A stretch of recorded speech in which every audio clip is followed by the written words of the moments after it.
पादपद्मे तयोश्रित्वा प्रणमामि मुहुर्मुहुः। আজকে এখানে উপস্থিত সকলকে আমার সশ্রদ্ধ নমস্কার জানাই।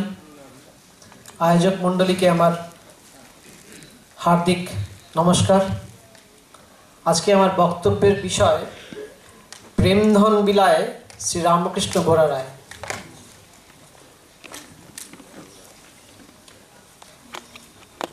এই টপিকটি আপনারা হয়তো অনেকেই ওয়াকিবহাল।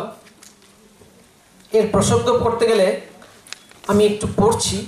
শরৎ মহারাজ এবং স্বামীজির মধ্যে এক সন্ধ্যায় আলোচনাকালে বেড়াতে বেড়াতে হৃদয়ার পুকুর ধারে এই প্রেমধন বিলায় গোরা রায় গানের প্রসঙ্গ এসেছিল। এটি আছে লীলা প্রসঙ্গে ৬ষ্ঠ অধ্যায়ে ২য় পাদ। আমি পুরোটাই এই প্রসঙ্গটা পড়ছি। আমাদের মনে আছে ঠাকুরের কৃপালাভ করিয়া নিজ জীবনে যে দিব্যানুভব সমূহ উপস্থিত হইয়াছে, সে সকলের কথা বলিতে বলিতে নরেন্দ্রনাথ সেদিন আমাদিগকে সন্ধ্যাকালে হেদুয়া পুষ্করিণীর ধারে বেড়াইতে লইয়া গিয়েছিলেন এবং কিছুকালের জন্য আপনাতে আপনি মগ্ন থাকিয়া অন্তরের অদ্ভুত আনন্দাবেশ পরিশেষে কিন্নর কণ্ঠে প্রকাশ করিয়াছিলেন। প্রেমধন বিলায় গোরা রায়, চাঁদ নিতায় ডাকে আয় আয়, তোরা কে নিবিরে আয়, প্রেম কলসে কলসে ঢালে তবু না ফোরায়, প্রেমে শান্তিপুর ডুবু ডুবু নদে ভেসে যায়, গৌর প্রেমের হিল্লোলেতে নদে ভেসে যায়। গীত সাঙ্গ হইলে নরেন্দ্রনাথ যেন আপনাকে আপনি সম্বোধনপূর্বক ধীরে ধীরে বলিয়াছিলেন, সত্য সত্যই বিলাইতেছেন। প্রেম বলো, ভক্তি বলো, জ্ঞান বলো, মুক্তি বলো, গোরা রায় যাহাকে যাহা ইচ্ছা তাহাকে তাহাই বিলাইতেছেন। কি অদ্ভুত শক্তি! কিছুক্ষণ স্থির হইয়া থাকিবার পর বলিতেছেন, রাত্রে ঘরে খিল দিয়া বিছানায় শুইয়া আছি, সহসা আকর্ষণ করিয়া দক্ষিণেশ্বরে হাজির করাইলেন। শরীরের ভেতর যেটা আছে সেটাকে পরে কত কথা কত উপদেশের পর পুনরায় ফিরতে দিলেন। সব করিতে পারেন দক্ষিণেশ্বরের গোরা রায়, সব করিতে পারেন। তারপরে আমরা এই কথামৃতে ঠাকুরের অবতার তত্ত্ব বিষয়ে শ্রী চৈতন্যদেবের কিছু কিছু প্রসঙ্গ আছে, অনেকগুলো আছে। আমি একটা জায়গা থেকে কথামৃত থেকে উল্লেখ করছি। শ্রী রামকৃষ্ণ ব্রাহ্ম ও অন্যান্য ভক্তদের প্রতি, তোমরা প্যাম প্যাম করো, কিন্তু প্রেম কি সামান্য জিনিস গো? চৈতন্যদেবের প্রেম হয়েছিল। প্রেমের দুটি লক্ষণ। প্রথম, জগৎ ভুল হয়ে যায়, এত ঈশ্বরেতে ভালোবাসা যে বাহ্যশূন্য। চৈতন্যদেব বন দেখে বৃন্দাবন ভাবে, সমুদ্র দেখে শ্রী যমুনা ভাবে। দ্বিতীয় লক্ষণ, নিজের দেহ যে এত প্রিয় জিনিস, এর উপরও মমতা থাকবে না, দেহাত্মবোধ একেবারে চলে যাবে। চৈতন্যদেবের যখন বাহ্যদশা হতো তখন নাম সংকীর্তন করতেন, অর্ধবাহ্যদশায় ভক্তের সঙ্গে নৃত্য করতেন, অন্তর্দশায় সমাধিস্থ হতেন। মাস্টার স্বগতোক্ত। ঠাকুর কি নিজের সমস্ত অবস্থায় এইরূপ ইঙ্গিত করছেন? চৈতন্যদেবের এইরূপ হতো। শ্রীরামকৃষ্ণ চৈতন্য ভক্তির অবতার, জীবকে ভক্তি শেখাতে এসেছিলেন। তাঁর উপর ভক্তি হলো তো সবই হলো, হঠযোগের কিছু দরকার নেই। শ্রীরামকৃষ্ণ, আচ্ছা তোমার এসব দেখে কি বোধ হয়? মণি, আমার বোধ হয় তিনজনই এক ব্যক্তি, তিনজনেই এক বস্তু। যীশুখ্রিস্ট, চৈতন্যদেব আর আপনি এক ব্যক্তি। শ্রীরামকৃষ্ণ, এক এক এক বই কি? তিনি ঈশ্বর। দেখছো না যেন এর উপর এমন করে রয়েছে। এই বলিয়া ঠাকুর নিজের শরীরের উপর অঙ্গুলি নির্দেশ করিলেন, যেন বলছেন ঈশ্বর তাঁরই শরীর ধারণ করে অবতীর্ণ হয়ে রয়েছেন। তো আমরা ঠাকুরের জীবনের সাথে শ্রী চৈতন্যদেবের যখন জীবনের সাদৃশ্য অনেক রয়েছে, মূলত মিলটি কোথায়? মিলটি হচ্ছে তিনি সর্বত্র, তারা মানে চৈতন্যদেব এবং ঠাকুর সর্বত্র প্রেম বিতরণ করেছেন। একবার কেশব সেন উনি ঠাকুর সম্বন্ধে কিছু কথা লিখতে চাইলেন কাগজে। তখন ঠাকুর কিন্তু কাগজে ঠাকুর সম্বন্ধে কিছু লেখার জন্য তিনি মানা করলেন। তিনি বললেন, তার উত্তরে বললেন, এর মধ্যে যে ভাব রয়েছে তার এখন প্রকাশ করার দরকার নেই, সময়ে আপনি বেরোবেন। তারপর আমরা ধরুন যদি ঠাকুরের জীবনে আমরা আসি, একটু গঙ্গার সাথে যদি তুলনা করি, গঙ্গা যেরকম দেখুন সেই গঙ্গোত্রী থেকে একটা গ্লেসিয়ার থেকে বেরিয়ে এসে নানা এই পথ প্রদক্ষিণ করে তারপরে সেই মনসাদ্বীপের গিয়ে গঙ্গাসাগরে গিয়ে মিলছে। একটি জীবনদায়ী বাড়ি সুধা, চারিদিকে সবাইকে জীবন দিচ্ছেন, দুই পারের মানুষকে সিঞ্চন করছেন, সিঞ্চিত করছেন।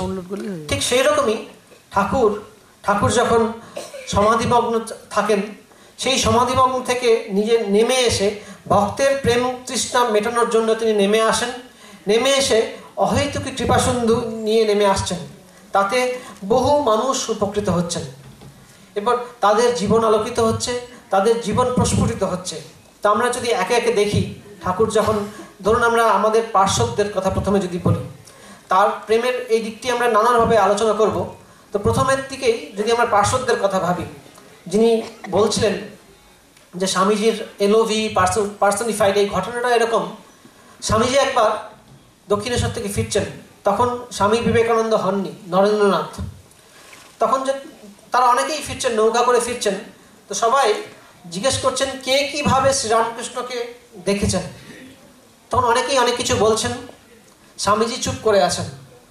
স্বামীজিকে জিজ্ঞেস করছেন, যখন জিজ্ঞেস করা হচ্ছে উনি প্রথমত চুপ, তারপরে অনেকক্ষণ পরে বললেন যে এলওভি পার্সনিফাইড, ঘনীভূত প্রেম, ঠাকুরের হচ্ছে ঘনীভূত প্রেম।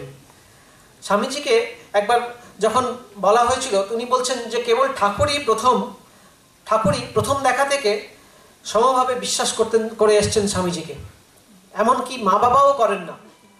তারপরে আমরা দ্বিতীয় ঘটনায় যদি আসি, লাটু মহারাজের কথা, অদ্ভুতানন্দজি মহারাজ, ঠাকুরের কৃপা কটাক্ষের দ্বারা একটা ভৃত্যের জীবন থেকে একটা সাধু জীবনে উন্নতি হয়েছেন।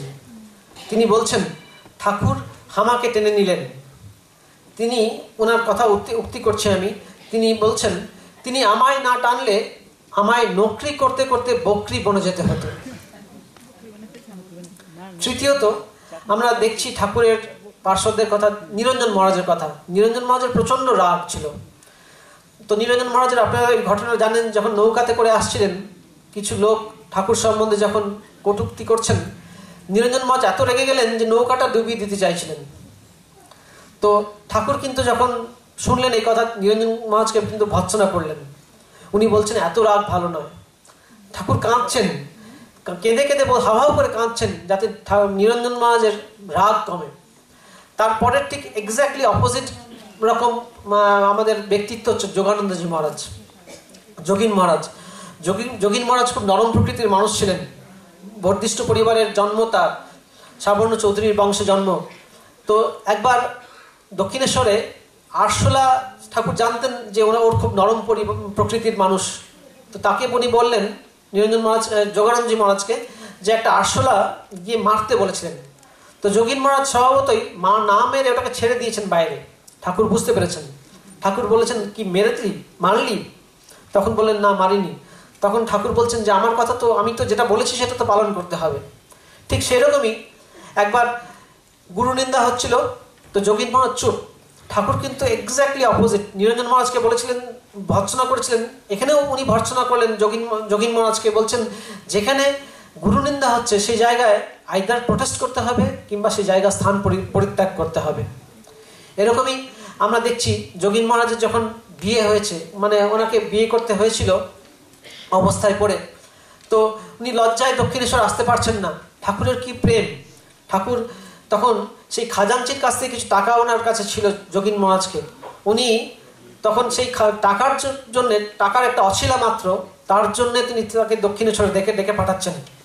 এরকম তাহলে কি আমাদের এরকম বহু ঘটনা আছেন যারা আমাদের পার্শ্বদের ঘটনা, ঠাকুর তার প্রেম বিলোচ্ছেন।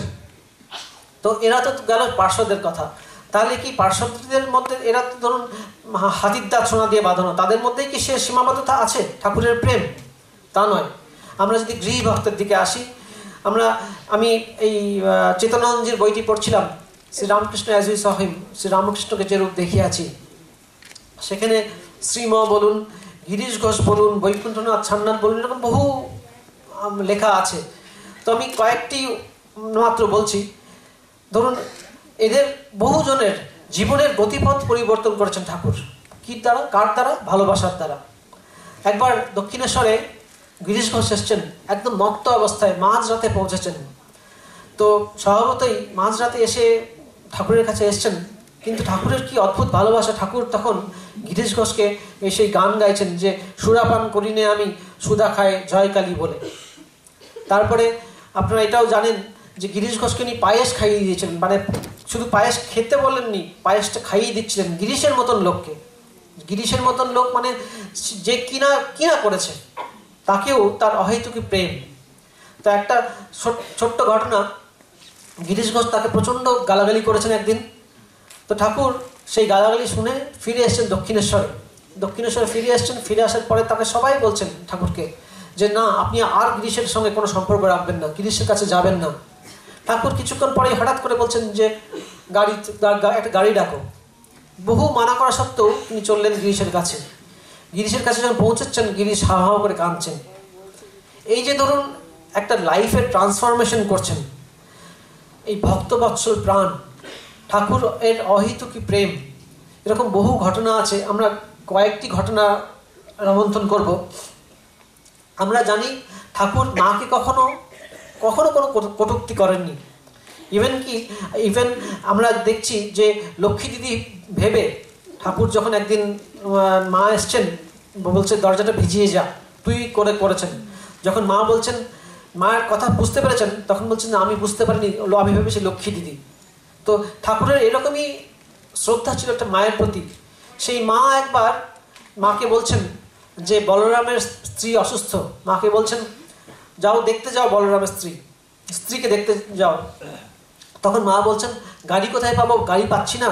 তখন ঠাকুর কিন্তু একটু উত্তেজিতভাবে বলছেন যে বলরামের সংসার ভেসে যাচ্ছে আর তুমি গাড়ির খোঁজ করছো, দরকার পড়লে হেঁটে যাও। ঠাকুর কিন্তু এত মানে ভসিফারাসলি মাকে খুব কম সময় বলেছেন। এই যে ধরুন ভক্তবৎসল প্রাণের জন্য এরকম হচ্ছেন যে বলরামের সংসার ভেসে যাচ্ছে আর তুমি গাড়ির খোঁজ করছো, দরকার পড়লে হেঁটে যাও। তো তারপরে মা অবশ্য গিয়েছিলেন, গাড়ি পাওয়া গেছিল, মা গিয়েছিলেন। তারপরে মা আবার শ্যামপুকুর বাড়ি থেকেও গিয়েছিলেন বলরামের স্ত্রীকে দেখার জন্যে। তো এ তো গেল ধরুন আমাদের গৃহী ভক্তদের কথা। তারপরে যদি আমরা আসি, যেরকম গঙ্গা বাড়ি নেমে আসছে আস্তে আস্তে, বহু লোককে এরকম প্রাণে সিঞ্চন করছেন। তারপরে আমরা যদি দেখি কিছু অন্তজ শ্রেণীর লোককে, ঠাকুর হচ্ছেন প্রেমের অবতার। আমি এক দুটো ঘটনা বলবো। রসিক মাথরের কথায় আসি আমরা।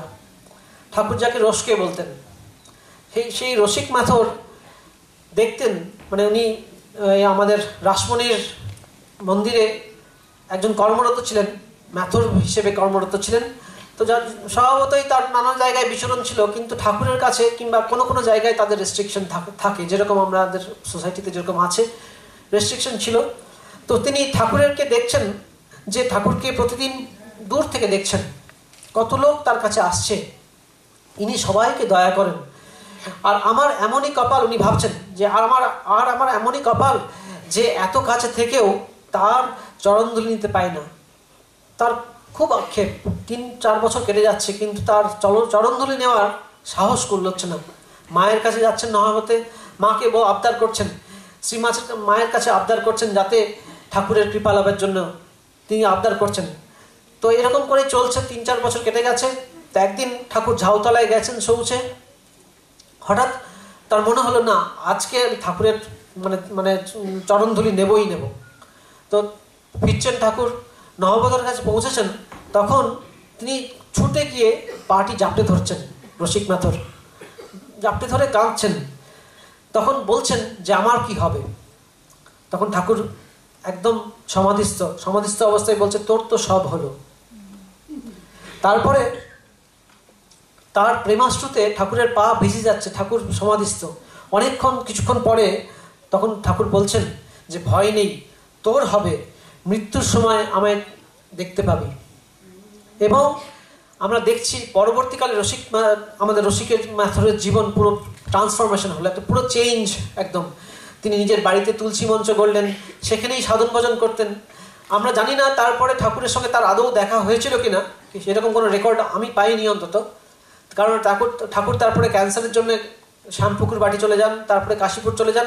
ঠাকুরের শরীর যাওয়ার পরেও 2 বছর রসিক মাথুর বেঁচেছিলেন। যেদিন রসিক মাথুরের শরীর যায় সেদিন সকালে রসিক মাথুর তার স্ত্রীকে ডাকেন, বলেন যে আমাকে তুলসী মঞ্চে নিয়ে চলো। তার ছেলেদেরকে বলে ধরাধরি করে তাকে তুলসী মঞ্চে নিয়ে যাওয়া হলো এবং তুলসী মঞ্চে তিনি শরীর ছাড়লেন। যখন শরীর ছাড়ছেন তখন উনি বলছেন, এই যে বাবা এসেছো এরকম বলছেন। ঠাকুরের দর্শন তার হয়েছিল। এরকমই আরো ঘটনা আমরা দেখি যে একদিন দক্ষিণেশ্বরে বলরাম বাবুর মেয়েরা গেছেন ঠাকুরের দর্শন করতে, ঠাকুরের কাছে আছেন, ঠাকুরের বসে আছেন। তো তখনই রমণী বলে একজন বেশ্যা পাশের রাস্তা দিয়ে যাচ্ছিল। ঠাকুর তাকে হঠাৎ এই কথার মধ্যে ওদের সঙ্গে যখন কথোপকথন করছেন তার মধ্যেই বলছেন, তুই আজকাল আসিস না কেন রে? এই কথা শুনে এই বলরাম বাবুর মেয়েরা একটু হকচকিয়ে গেলেন যে একজন বেশ্যাকে ঠাকুর এরকম বলছে, তুই এখন আসিস না, এটা কি, মানে একটু ডাউটফুল হয়ে গেল। তখন ঠাকুর বুঝলেন, কিন্তু ঠাকুর এদেরকে যখন মন্দির দর্শন করাতে নিয়ে যাচ্ছেন তখন ঠাকুর বলছেন যে মা, তুমি বেশ্যা রমণীর রূপ ধারণ করেছো, তুমি বেশ্যা ও সতী দুইই হয়েছ। এটাই ধরুন ঠাকুর। এই যে তারপরে ওরা বুঝলো যে ওরা যে নিজের সম্বন্ধে একটা সুপিরিয়রিটি কমপ্লেক্সে ভুগছিল আমাদের বলরাম বাবুর মেয়েরা, সেই থেকে তারা বুঝলো যে না, আমাদের সতীত্বর গর্ব করা উচিত হয়নি। তারপরে আমাদের আরো যদি আমরা ঘটনায় আসি, ধরুন ঠাকুরের আমরা প্রথম যে রামকৃষ্ণ মিশনের আমরা রিলিফ বলি, রিলিফের জন্য রামকৃষ্ণ মিশন অনেক সবাই আমরা সুপরিচিত রামকৃষ্ণ মিশন। এই রিলিফটি কিন্তু প্রথম ঠাকুরের জীবদ্দশায় আমরা দেখতে পাই। ঠাকুর নদিয়ায় গেছেন মথুরবাবুর সঙ্গে, মথুরবাবু গেছেন নিজের কাজে কর আদায় করতে, আর ঠাকুরকে নিয়ে গেছেন যাতে রাসমণির জমিদার দেখানোর জন্য। সেখানে গিয়ে দেখছেন যে 2 বছর ভালো ফসল হয়নি। তখন ঠাকুর মথুরবাবুকে বলছেন, জোর করছেন যে কর মকুব করো। তারপরে ঘটনা আমরা দেওঘরে, ঝাড়খণ্ড, মানে এখন যেটা ঝাড়খণ্ডে তখন বিহারে ছিল, দেওঘরে পৌঁছেছেন, কাশীর উদ্দেশ্যে যাচ্ছেন, দেওঘরে পৌঁছেছেন। তো পালকিতে করে যখন যাচ্ছেন সাঁওতালদের দেখছেন, তখন তার আগে 2 বছর দুর্ভিক্ষ হয়েছে ওখানে।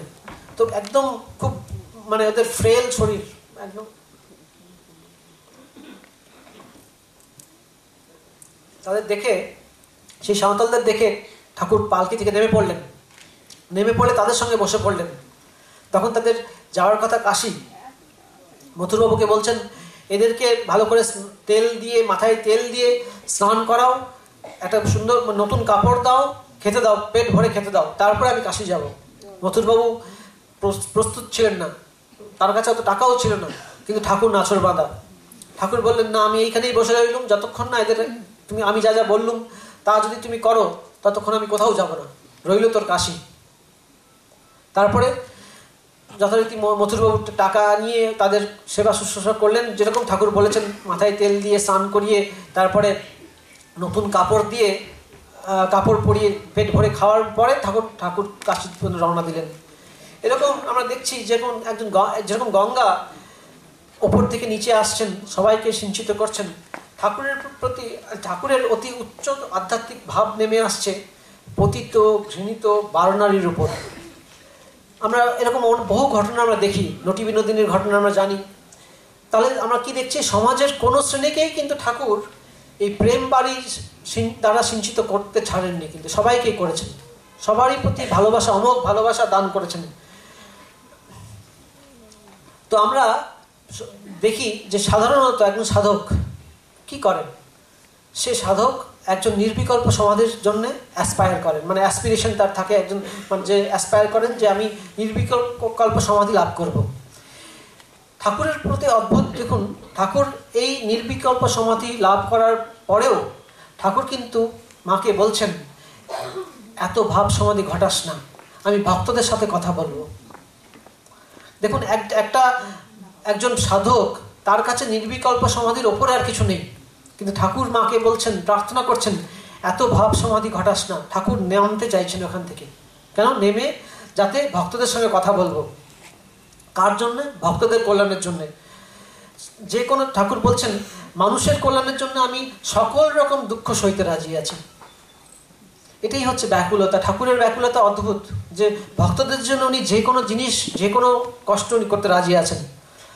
তো আমরা দেখছি পরিশেষে কি দেখছি, একটা জীবন, একটি, ধরুন ঠাকুর বুঝলেন যে একটি জেনারেশনের কিংবা কিছু লোককে ঠাকুর কৃপা করতে পারবেন।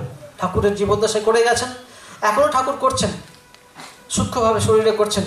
কিন্তু আমরা ঠাকুরকে ধরুন একটা যাই ভাবি, একটা অবতার ভাবি কিংবা মহাপুরুষই ভাবি, ঠাকুরের অ্যাকচুয়াল তো ঠাকুর একটা ঘনীভূত ভাব, আমরা ইংরেজিতে বলি এম্বডিমেন্ট অফ লাভ।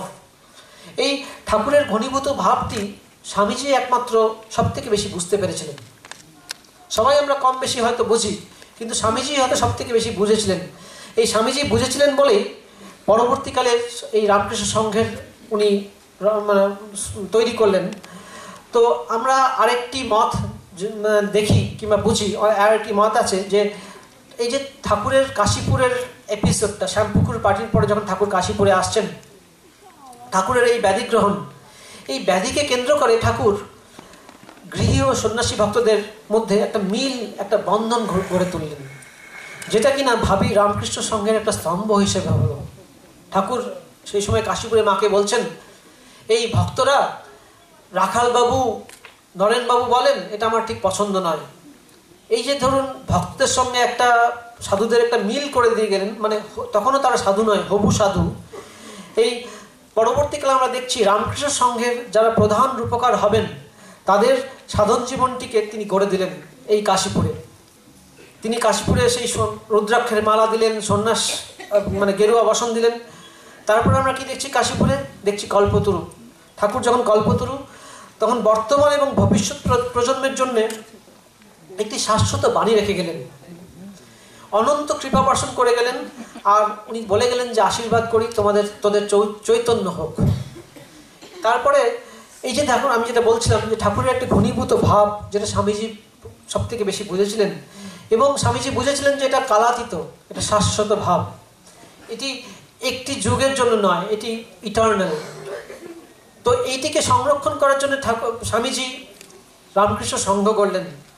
রামকৃষ্ণ সংঘ মানে হচ্ছে রামকৃষ্ণ সংঘ, কিন্তু শুধু রামকৃষ্ণ মিশনের সাধু কিংবা রামকৃষ্ণ মিশনের সেন্টার তা নয়, কিন্তু রামকৃষ্ণ সংঘ মানে হচ্ছে ভক্ত, প্রাইভেট আশ্রম, যে কোনো জায়গায় যেখানে ঠাকুরের কথাবার্তা হয়, ঠাকুরের নাম গুণগান হয়, সেটাই রামকৃষ্ণ সংঘ। এই রামকৃষ্ণ সংঘ করলেন যেখানে শ্রী রামকৃষ্ণের ভাব প্রকাশ হয়। আর এই আশ্রমগুলো হচ্ছে একটা স্তম্ভ। তো আমরা কি দেখছি, এই ভাবগুলো যাতে ঠিক ঠিক গড়ে উঠতে পারে, অক্ষুণ্ণ, তা এই ভাবগুলোকে ঠিক অক্ষুণ্ণ রাখতে হবে। আমাদের সকলকেই সচেষ্ট হতে হবে। এই ভাবটি যাতে ঠিক ঠিক ডিসিপিটেট হয়, ছড়াতে হবে আমাদের ভাবটি। তো আমরা ধরুন নানা জায়গায় নানাজন আমরা সবাই আশ্রমে আসি, তো আমরা অনেক রকম কাজ করি। আমি কয়েকটি ঘটনা বলছি যে আশ্রম সেবাই ঠাকুরের সেবা। তো একবার আমি ওপর থেকে আসি, ডাইরেক্ট ডিসাইপল ধরুন অদ্বৈতানন্দজির কথা যদি বলি, অদ্বৈতানন্দজি মহারাজ মানে বুড়ো গোপাল মহারাজ, তার পায়ে বাত। বেলুড় মঠে তখন সদ্য জমি কেনা হয়েছে, সেই জমিতে উনি ওই শাকসবজি চাষ করছেন, তারপরে গোপালন করছেন। অনেকেই জিজ্ঞেস করছেন যে তুমি মন্দিরে যাও না, এখানে গোপালন করছো, শাকসবজি চাষ করছো, কি ব্যাপার? তখন বলছে এটাই আমার সাধন, এটাই আমার সাধনা। এটা লাটু মহারাজকে যখন বলা হচ্ছে, লাটু মহারাজ বলছেন এক জায়গায় যে তখনকার দিনে বেলুড় মঠের অবস্থা খুব ভালো নয়। বলছেন আজকাল ব্রহ্মচারীরা বেলুড় মঠে ভাতের ওপরে সবজি পাচ্ছে এই অদ্বৈতানন্দজি মহারাজের জন্য। তার পায়ে বাত, তা সত্ত্বেও কিন্তু তার কাছে সেই সাধনাটা হচ্ছে সেই বাগান কিংবা গোপালন। তারপরের ঘটনায় যদি আমরা আসি, রাসবিহারী মহারাজ, অপূর্বানন্দজি মহারাজ, অরূপানন্দজি মহারাজ। অরূপানন্দজি মায়ের সেবক ছিলেন, আপনারা সবাই জানেন। তো অরূপানন্দজির একবার মনে হলো যে আমি সারাক্ষণ এই মায়ের সংসার সামলাচ্ছি, এই আজকে বাজার যাচ্ছি, কালকে এই কিনছি, ওটা কিনছি। তো উনি একদিন মাকে বললেন, মা আমার কি জীবনটা এইভাবেই যাবে? মা তখন তদুত্তরে বলেছিলেন, কি বা করতে চাও? হিমালয়ে যাবে? হিমালয়ে গিয়ে দেখবে দুজন সাধু হয়তো দুটো রুটির জন্য কিংবা একটি কম্বলের জন্য ঝগড়া করছে। জঙ্গলে যাবে? জঙ্গলে গিয়ে কি চোখ বুঝলেই তোমার কাছে সাধু ঠাকুর এসে হাজির হবেন? তা নয় কিন্তু।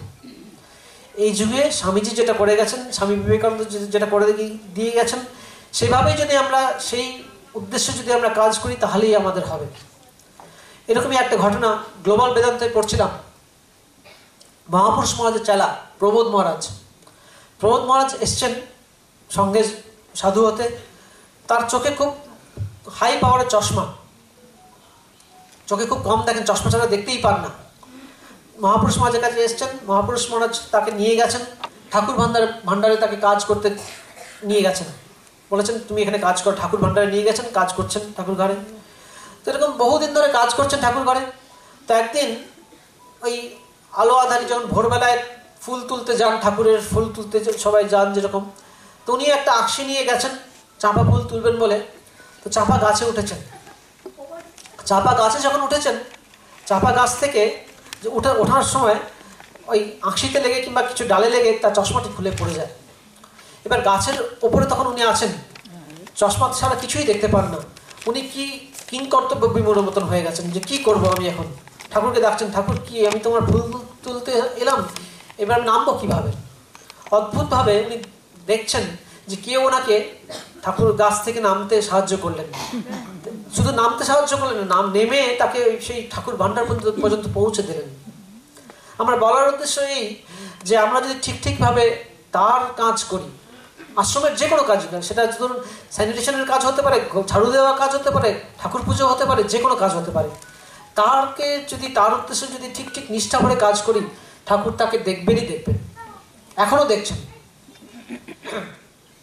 আরেকটি ঘটনা বলি, ধানবাদের ঘটনা। এটা ইদানিং কালের ঘটনা। এটা আমি কিছুদিন আগে মঠে বলেছিলাম, অনেকে শুনতে পারেন। এটা সুহিতানন্দজি মহারাজের কাছে শোনা ঘটনাটি। ধানবাদে এরকমই একটা প্রাইভেট আশ্রম ছিল, আমাদের যেরকম প্রাইভেট আশ্রম থাকে, সেই প্রাইভেট আশ্রমে তো আমাদের পার্ষদদের জন্মতিথিতে আমরা ওই বই থেকে তাদের জীবনীটা পড়ি না, তো বহু আশ্রমে এরকম পড়া হয়। ভক্তমালিকা থেকে কিছু তার জীবনীটা পড়া হয়। তো এরকমই একজন ভদ্রলোক নিষ্ঠা ভরে যখন আমাদের ডাইরেক্ট ডিসাইপলদের, ঠাকুরের পার্শ্বদের জন্মতিথি পালন করা হয়, তিনি সন্ধ্যাবেলায় উনি জীবনীটা পাঠ করতেন। তো এরকমই একজন মহারাজের জন্মতিথি আসছেন, 3-4 দিন বাকি আছে। তো উনি ভক্তমালিকাটা নিয়ে তার বাড়িতে নিয়ে গেলেন যে পড়ে রাখবেন বলে, একটু পড়লে সুবিধা হবে, কোন জায়গাটা মার্ক করে রাখবেন। তো উনি নিয়ে গেছেন। তো নিয়ে যাওয়ার পরের দিনই কোনো ঘটনা ঘটে, আমার ঠিক মনে নেই, আইদার ইন্দিরা গান্ধী মারা যায় কিংবা রাজীব গান্ধী কেউ মারা যায়। পরের দিন প্রচন্ড কারফিউ, খুব ঝামেলা, এত ঝামেলা যে রাস্তা তো সব কেউ বেরোতেই পারছে না। তো ওনার বাড়িটা 4-5 কিলোমিটার দূর আশ্রম থেকে। উনি কিছুতেই আসতে পারছেন, বেরোতেই পারছেন না বাড়ি থেকে, মেন রাস্তা তো যাওয়াই যাচ্ছে না। তো উনি খুব চিন্তায় পড়লেন যে আমি ভক্তমালিকাটা কেন নিয়ে এলাম বাড়িতে, আমি তো ওখানে বসেই পড়তে পারতাম। তো আমার জন্য তো এবার সেদিনকে ত্রুটি হবে, আমার জন্য ঠাকুর সেবার ত্রুটি হবে, উনি ভাবছেন, খুব চিন্তা করছেন। তো সকাল গড়িয়ে গেল, যে বেরোতে পারলেন না, সন্ধ্যেবেলায় তাও বেরোতে পারলেন না। তারপরের দিন চেষ্টা করলেন সকালবেলায়, এবার আগত সেই তিথি পুজো আগত, আর 1-2 দিন বাকি আছে। তো উনি ভাবলেন যে আমাকে আজকে যে করে হোক কিন্তু ভক্তমালিকাটি পৌঁছতেই হবে। তো উনি সন্ধ্যেবেলায় প্রায় এর বাড়ির দেওয়াল টপকে, ওর বাড়ির দেওয়াল টপকে, গলি ঘিঞ্জি দিয়ে 2 ঘন্টা কষ্ট করে, যেটা 15 মিনিটের পথ, 2 ঘন্টায় কষ্ট করে আশ্রমে পৌঁছলেন। আশ্রমে পৌঁছে ভক্তমালিকাটি রেখে দিয়ে এসে তার একটা নিশ্চিন্ত একটা বোধ হলো যে অন্তত আমার জন্য ঠাকুর সেবার কোনো ত্রুটি হবে না। তারপরে ঠাকুরকে প্রণাম করে তিনি ফিরেছেন। ঠাকুর তাকে পরের দিন সকালে তার শোনা যায় যে ঠাকুর তাকে দর্শন দিয়েছিলেন, তার আন্তরিকতার জন্য ঠাকুর তাকে দর্শন দিয়েছিলেন। এই যে ধরুন, এই আমরা কিন্তু এখনো পর্যন্ত আমরা এরকম যদি বহু ঘটনা আমরা অনেকেই আমরা তার নিদর্শন আমরা পাই। যদি ঠিক ঠাকুরের সেবা করি, আমরা কিন্তু ঠাকুর তাকে দেখবেনই দেখবেন। পরের ঘটনায় আসি, এটা অন্য কনটেক্সটে বলছি। বাবুরাম মহারাজ তখন মঠের ভান্ডারী। রাজা মহারাজ আছেন, তো জয়মা কালী বলে একজন ভদ্রলোক উনি আসতেন, মানে একটু স্থূল প্রকৃতির লোক, কিন্তু খুব পয়সাওয়ালা নয়, একটু খুব গরিব, বেশ গরিবই। তো ওনাকে একদিন বাবুরাম মহারাজ, উনি মাঝে মাঝে আসতেন, তো বাবুরাম মহারাজ ওনাকে একদিন একটি লাউ দিয়েছেন তার বাড়ি নিয়ে যাওয়ার জন্য। পর্বিত পর রাজা মহারাজের সামনে পড়েছে। রাজা মহারাজ জিজ্ঞেস করছেন, এটা কে দিল তোমাকে, কি ব্যাপার বৃত্তান্ত জিজ্ঞেস করেছেন। তখন বলেছেন যে আমাকে বাবুরাম মহারাজ দিয়েছেন। রাজা মহারাজ তখন বলছেন যে মঠের সম্পত্তি ঠাকুরের সম্পত্তি, তার উপর কারো অধিকার নাই। আমাদের বাবুরাম মহারাজ দূর থেকে শুনতে পেয়েছেন, শুনে খুব অভিমান হয়েছে যে আমার এতটুকু ক্ষমতা নেই একটি লাউ দেওয়ার, মানে আর আমাকে রাজা মহারাজ এরকম, ওই ভদ্রলোক এরকম বললেন। উনি খুব অভিমান হয়েছেন, কাঁধে গামছাটি দিয়ে পেছনের গেট দিয়ে মঠ দিয়ে বেরিয়ে যাচ্ছেন। অদ্ভুত ব্যাপার, যখন বেরোচ্ছেন তখন উনিকে এই কাঁধের গামছাটি দিয়ে কেউ ডাকছেন, ঠাকুর পেছন থেকে একদম টেনে ধরছেন, যে দিয়ে তাকে কিন্তু ঠিক ঠাকুর বুঝিয়ে দিচ্ছেন যে যেটা রাজা মহারাজ যেটা বলেছেন সেটা একদম ঠিক, মঠের সম্পত্তি ঠাকুরের সম্পত্তি, তার উপর কারো কোনো অধিকার নেই। এরকমই আরেকটি ঘটনা নির্বাণানন্দজি মহারাজ, আমরা জানি সূর্যি মহারাজ উনি রাজা মহারাজের সেবক ছিলেন। এই ঘটনাটি একটু ভালো করে আমাদের দেখতে হবে, শুনতে হবে, বুঝতে হবে। ঘটনাটি এরকম যে পুরনো মন্দির, আপনারা যখন বেলুড় মঠে অনেকেই গেছেন, পুরনো মন্দিরে দুটো সিঁড়ি আছে, একটা পূর্ব দিকের সিঁড়ি আর একটি পশ্চিম দিকের সিঁড়ি। আমরা সাধারণত সবাই পূর্ব দিকের সিঁড়িটা দিয়ে উঠি, দিয়ে পুরনো মন্দির দর্শন করি। পেছনের দিকে যেটা মঠ অফিসের দিকে যেটা সিঁড়িটা, সেই সিঁড়িটা দিয়ে তখনকার দিনে সাধু ব্রহ্মচারীরা উঠতেন আর পূজারীরা উঠত, আর সাধারণ ভক্তরা ওই সামনের পূর্ব দিকে সিঁড়িটা দিয়ে উঠতেন।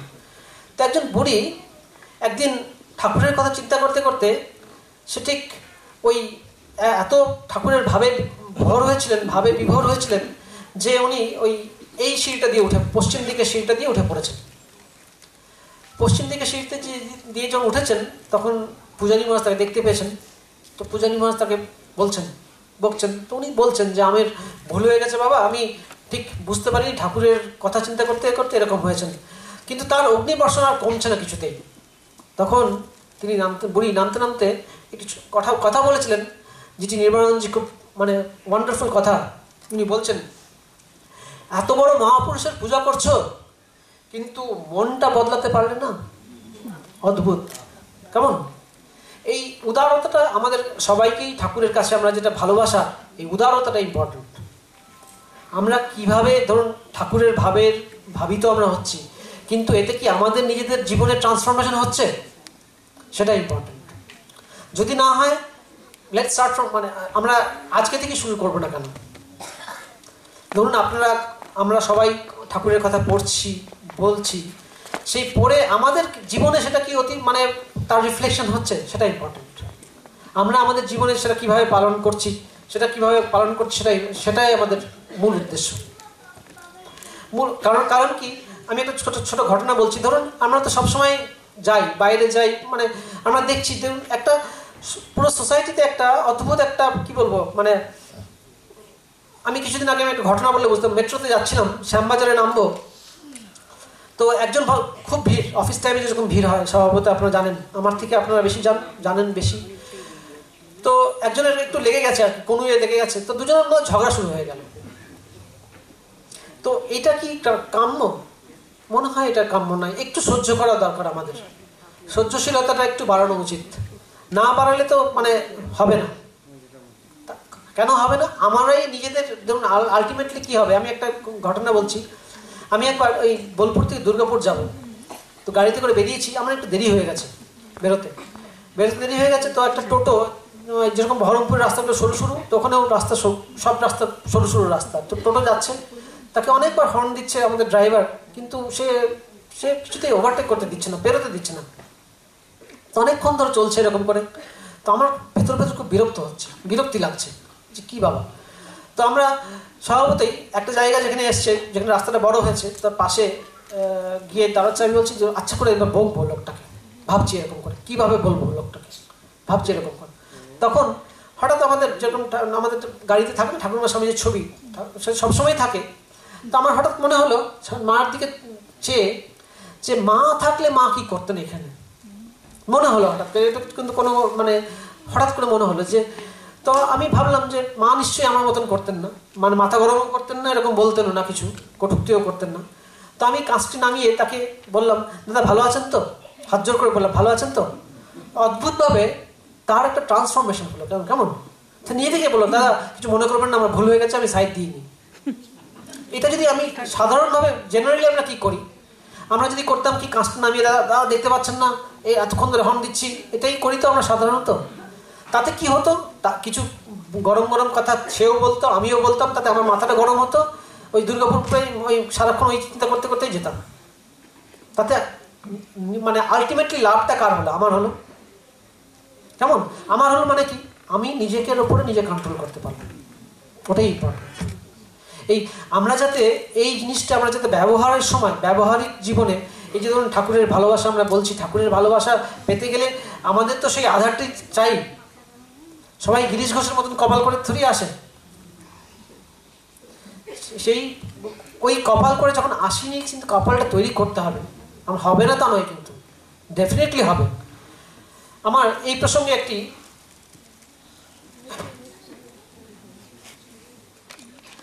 স্বামীজি একটি কথা, একটি পত্র চিঠির উল্লেখ করতে ইচ্ছা হচ্ছে। 23শে আগস্ট 1896 খ্রিস্টাব্দে রামকৃষ্ণজি মহারাজকে সুইজারল্যান্ড থেকে স্বামীজি লিখছেন। আমি চিঠির কিছু অংশটা লিখে রেখেছি, সেটা পড়ছি। অদ্য রামদুলাল বাবুর এক পত্র পাইলাম, তাহাতে তিনি লিখে আছেন যে দক্ষিণেশ্বরে মহোৎসবে অনেক বেশ্যা যাইয়া থাকে এবং সেই জন্যে অনেক ভদ্রলোকের তথায় যাইবার ইচ্ছা কম হইতেছে। পুনশ্চ তাহার মতে পুরুষ দিকের একদিন আর মেয়েদের আরেক দিন হওয়া উচিত। তদ্বিষয়ে আমার চিন্তা এই যে বেশ্যারা যদি দক্ষিণেশ্বরের মহাতীর্থে যাইতে না পারে তো কোথায় যাইবে? পাপীদের জন্য প্রভুর বিশেষ প্রকাশ, পুণ্যবানের জন্য তত নহে।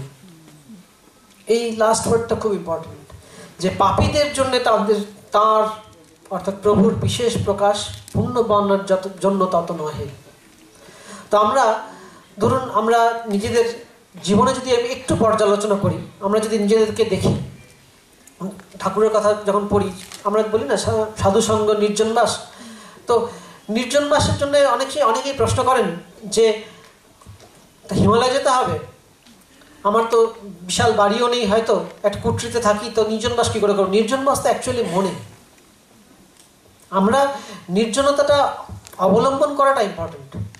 ধরুন অনেক সময় আমরা আমরা এখন বহু পয়সা আছে, শান্তিনিকেতন আমি যেখান থেকে বোলপুরে থাকি 450খানা রিসোর্ট আছে, বহু রিসোর্ট, উইকেন্ডে সব ফুল কিনা, সবাই অনেকে আসেন নির্জনতা একটু নির্জনভাবে কাটাবেন বলে।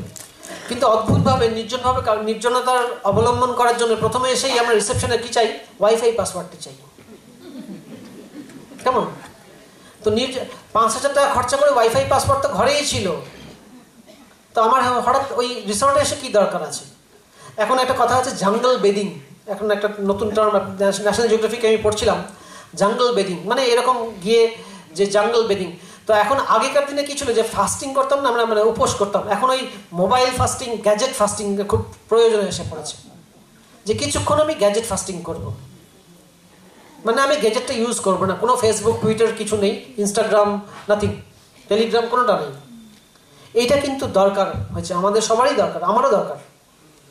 কারণ আমিও যখন ঘর থেকে বেরোই, মোবাইলটা যদি পকেটে না থাকে মনে হয় একটা কিছু নেই, কিছু নেই একটা মনে হয়, টাওয়ার নেই মানে একটা শান্তি। তো সেই জন্য এই ফাস্টিং করার প্রয়োজন আছে আমাদের নির্জনতার কোথাও যেতে হবে না, নিজের বাড়িতেই নিজের জায়গায় বসে বসেই নির্জনতার অবলম্বন করার প্রয়োজন পড়েছে। নির্জনতা ছাড়া নিজেকে ইন্ট্রোস্পেকশন করা যাবে না, অসম্ভব। আমরা যতক্ষণ না ইন্ট্রোস্পেকশন করব, এই ঠাকুরের ভালোবাসা বোঝা খুব ডিফিকাল্ট।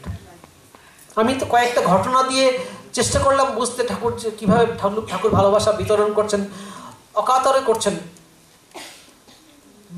বিভিন্ন শ্রেণীর জন্য করছেন, কিন্তু এইটা বোঝার জন্য আমাদের কিন্তু একটু ইন্ট্রোস্পেকশন প্রয়োজন। আর এই ইন্ট্রোস্পেকশন করতে গেলে দেখবো যে আমরা কিভাবে বিহেভ করছি মানুষের সঙ্গে, সেটা আমাদের কাছে প্রয়োজন। আমরা কিভাবে বিহেভ করছি, আমরা কিভাবে মানে আদৌ ঠিকঠাক করছি কিনা, সেটা বেশি প্রয়োজন। সেই জন্যে ঠাকুর নিজের জীবদ্দশায় বিলিয়ে গেছেন প্রেমধন, এবং এখনো সূক্ষ্ম শরীরে বিলিয়ে চলেছেন। তার শিষ্য পরম্পরা, তার যে সঙ্গের মধ্যে দিয়ে আজও সারা পৃথিবীতে বিতরিত হচ্ছে, তার প্রতিফলন আমরা নিশ্চয়ই দেখতে পাই। ধরুন আপনারা এতজন হাজির হয়েছেন, এই ঠাকুরের কথা শোনার জন্যই তো এতজন হাজির হয়েছেন, হাজার হাজার লোক ছুটে আসছেন তার চরণতলে, কি না নিজের জীবনটিকে সার্থক করার জন্য। এই রামকৃষ্ণ সংঘ আমরা যখন বলি, আমরা যখন সিনিয়রদের কাছে শুনি, মূল জিনিসটাই হচ্ছে ভালোবাসা। মূল এই ভালোবাসার দ্বারাই ঠাকুর মা বলছেন না, তাঁর সংসার ভালোবাসায় ঘেরা। তা আপনারা সকালবেলায় মায়ের কথা অনেক শুনেছেন, মায়ের ভালোবাসা অতুলনীয় ভালোবাসা। কেমন ওইরকম আমরা সবসময়, কিছুদিন আগে একজন আমাদের ওখানে একজন মহারাজ এসেছিলেন দীক্ষা দেওয়ার জন্য, তাকে একজন, যেরকম হয় সবাই সংসারের কথা বলেন, তো উনি বলছেন তুমি একটা সংসারে যাও যেখানে কোনো সমস্যা নেই, সেই সংসারটা যাও খুঁজে এসো, তারপরে আমার কাছে বলো যে সমস্যা আমাদের থাকবে, সমস্যার কীভাবে সম্মুখীন হব সেটা ইম্পর্টেন্ট। সমস্যাটা কখনোই মানে একটা রাস্তায় যেতে যেতে টেবিল যদি সামনে আসে, টেবিলটাকে সরিয়ে কিভাবে যেতে হবে সেটা ইম্পর্টেন্ট, সেটা আমাদের দেখা প্রয়োজন, করা প্রয়োজন, আর কিভাবে করব সেটা ইম্পর্টেন্ট। সেই জন্যই ধরুন এই যে এত মানুষ ছুটে আসছেন, এতে আমরা কিভাবে নিজেদের ব্যবহার করব, মানে নিজেদের কিভাবে চেঞ্জ করব, সেটাই আমাদের বলা খুব প্রয়োজন। তো আমি আজকে সকালে আমাদের ওখানে, আমি আজকে ওই একটা পাঠচক্র আমি বক্তৃতা করছিলাম, তখন আমরা বলছিলাম যে আমরা আমাদের ব্যবহারটাকে কিভাবে চেঞ্জ করব সেটা ইম্পর্টেন্ট। নতুবা কিন্তু দুনিয়াকে চেঞ্জ করতে গেলে আগে নিজেকে চেঞ্জ করতে হবে, নাহলে সেটা হবে না। কারণ আমি বলছি, কিছুদিন আগে আমি কোয়েম্বাটোরে গেছিলাম মন্দির ওপেনিংয়ে, তখন আমাদের জাকি বাসুদেব আছে না, তার ঈশা ফাউন্ডেশনে, তো ইয়াং ছেলে কিছু ভলেন্টিয়ার দেখছিলাম। সেই ভলেন্টিয়াররা কি সুন্দর ব্যবহার করছেন, মানে ধরুন হাত জোর করে বলছেন। তো এরকমই একটা হল আছে, সেখানে 10 মিনিট ধরে সবাই বসছেন, সবাই টুরিস্ট, কিছুক্ষণ 10 মিনিট বসছেন আবার উঠে যাচ্ছেন। তো 200 জন আসছেন, বসছেন, চলে যাচ্ছেন, কিন্তু আওয়াজ খুব কম। তো এবার ধরুন সেখানে যদি সেই ভলেন্টিয়াররা বলছেন দাদা চুপ করে বসুন, সেই আওয়াজেই কিন্তু পুরো নষ্ট হয়ে যাবে, জায়গাটার সিঙ্কটা নষ্ট হয়ে যাবে, ভাইব্রেশনটা নষ্ট হয়ে যাবে।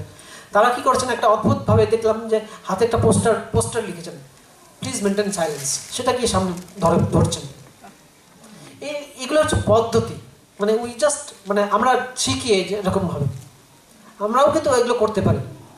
আমরা ধরুন মানে ওই সবাইকে, দাদা সবাই এখানে যদি আপনার 10 জন ভলেন্টিয়ার থাকে, সবাই যদি বলে তা ঠিক করে বলুন, চুপ করুন, তাহলে কিন্তু ওটা কমিশন হয়ে যাবে। আমরা কিভাবে ব্যবহার করব, আমরা কিভাবে ফলো করব, সেটা ইম্পর্টেন্ট। তো যাক, আমি প্রায় শেষ করে এসেছি।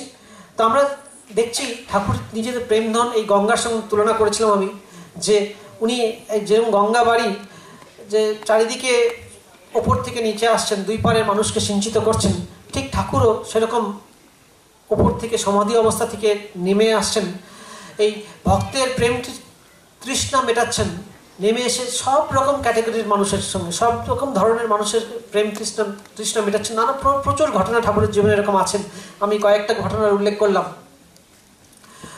মিটিয়ে কি করছেন, এই প্রেমবাড়ি সিঞ্চন করছেন কেন, আর এই করছেন এটা তার সঙ্গে কি উনি বলছেন, স্বামীজি বলছেন যে গোরা রায় মানে শ্রী চৈতন্যদেব।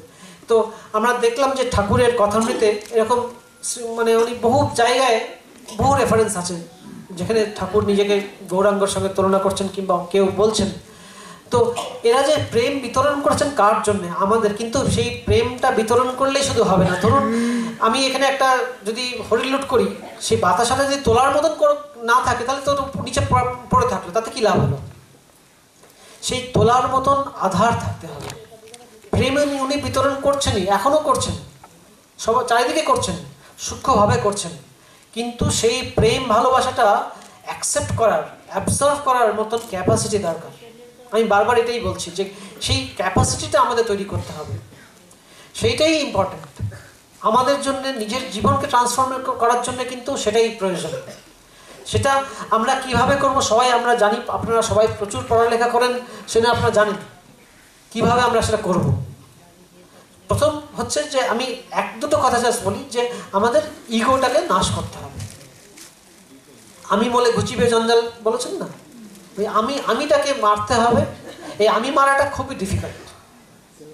ধরুন আমিটা সহজে মরতে চায় না, কামিনী কাঞ্চন কম্পারেটিভলি স্টিল ইজি, কিন্তু আমিটা মানে ছোট এক্সাম্পল ধরুন, কেউ যদি আমাকে ভালো বলে, মহারাজ আপনি দারুণ বলেছেন, আমার শুনতে বেশ ভালোই লাগে। আবার উল্টো যখন বলে মা বলতে পারেননি, শুনতে ভালো লাগে, ভালো লাগে। কিন্তু অ্যাকচুয়ালি সেটা হওয়া উচিত নয়। যে আমার খারাপ বলছে সে তো আমাকে ভালো হওয়ার জন্য একটা স্কোপ করে দিচ্ছেন, রাইট? কিন্তু আমাদের সেই উদারতা থাকে না, কারণ আমরা ওই আমির মধ্যেই সীমাবদ্ধ। এই আমিটাকে একটু কাটানো কঠিন হলেও সম্ভব। বহু এক্সাম্পল আছে আমি যারা কাটিয়ে আমরা নেক্সট ধাপে এগোচ্ছি। সে না আমি বলে ঘুচিবে জঞ্জাল, এই ইগোটাকে যদি নাশ করতে পারি তাহলে কিন্তু কিছুটা অন্তত, ধরুন রাতারাতি কিছু হয় না, তার কাছে যদি প্রার্থনা করি, মায়ের কাছে প্রার্থনা করলে মা নিশ্চয়ই শুনবেন। আন্তরিকভাবে প্রার্থনা করতে হবে, আন্তরিকভাবে প্রার্থনা করলে মা নিশ্চয়ই শোনেন। তাতে যদি আমাদের নিজের কিছুটা ইগোটা যায়, অহংকারটা যায়, অহংভাবটি যায়, তাহলে দেখবেন আমরা সকলকে সেই মায়ের কথা আছেন, মায়ের কথা আমি আর বলছি না, কিন্তু মায়ের কথাটি বলেই শেষ করব যে যদি শান্তি চাও কারো দোষ দেখবে না, দোষ দেখবে নিজের জগৎকে আপনার করে নিতে শেখো। যদি এই ইগোটি যায় তবেই কিন্তু জগৎ আপনার হবে। পাশের বাড়ির লোকটাকে আপনি আপনার করে নিতে পারবেন যদি ইগোটা যায়, নতুবা কিন্তু আমি পাশের বাড়ির লোকটা পাশের বাড়িই রয়ে যাবে আমার কাছে। তখন আমি কম্পিটিশনে যাব যে আমার বাড়িতে 2টো গাড়ি, তার বাড়িতে 3টে গাড়ি, কেন আমারও 3টে হত চাই। ও তার ছেলে আইআইটিতে পড়ে, আমার ছেলে কেন আইআইটিতে পড়ে না? এই কম্পিটিশনের মধ্যে, এই কম্পারিজনের মধ্যে আমি যখন তার থেকে বেরোতে পারবো, কখন বেরোতে পারবো? যখন এই আমি বলে ঘুচিবে জঞ্জাল, আমিটাকে একটু হ্রাস করতে পারবো। যাক, সকলকে আমার আন্তরিক নমস্কার, শ্রদ্ধা নিবেদন করি।